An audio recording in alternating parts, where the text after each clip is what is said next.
আপনাদের নিশ্চয়ই স্মরণে আছে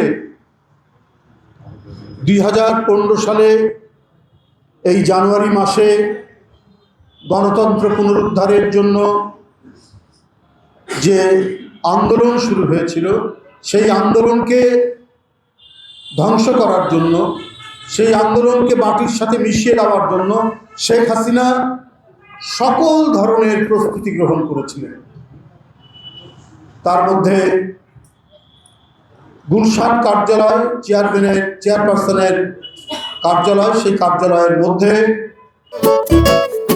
খাবারের পছন্দ ভিন্ন হলেও মজুর বেলায় সবাই এক।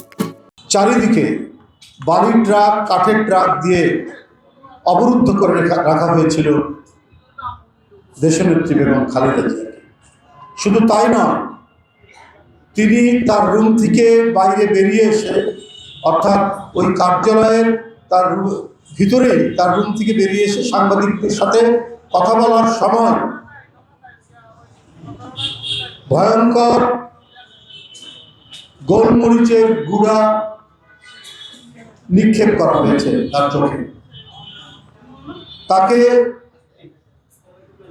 টিয়ার গ্যাসের ধোঁয়ার মধ্যে দম বন্ধ করা এক পরিস্থিতি তৈরি করেছিল শেখ হাসিনার আইন শৃঙ্খলা বাহিনী।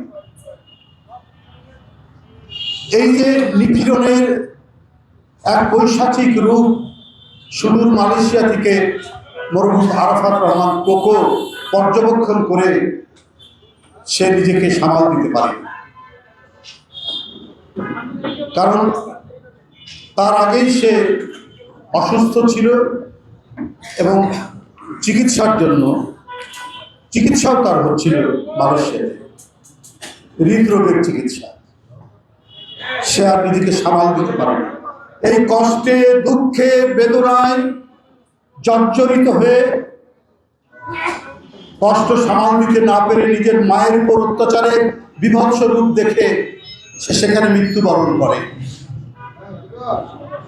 এবং সে আমাদের সবাইকে ছেড়ে চলে যায়। তার লাশ যখন ফিরে আসে, আমরা তখন পলাতক, আমরা তখন পুলিশের হুলিয়ার মধ্যে, যেখানে যেখানে আমাদের সুযোগ থাকতো টেলিভিশনে দেখতাম মৃত সন্তানের লাশ কোলের মধ্যে নিয়ে বসে আছেন বেগম খালেদা জিয়া।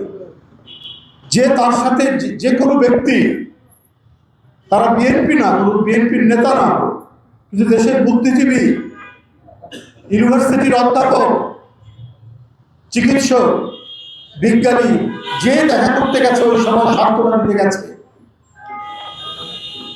তার বিরুদ্ধেই মামলা দেওয়া হয়েছে। এদেশের খ্যাতিমান রাষ্ট্রবিজ্ঞানী অধ্যাপক ইমাদউদ্দিন আহমেদ, তিনি দেখা করতে গিয়েছেন তার সাথে গুলশান কার্যালয়ে ওই পরিস্থিতিতে শোক জানানোর জন্য। তিনি বাইরে বেরিয়ে আসার পর বাসায় পৌঁছতে তার বিরুদ্ধে 5টা মামলা দেওয়া হয়েছে। এই ছিল ফ্যাসিবাদের নিপীড়নের এক লোমহর্ষক অত্যাচারের কাহিনী।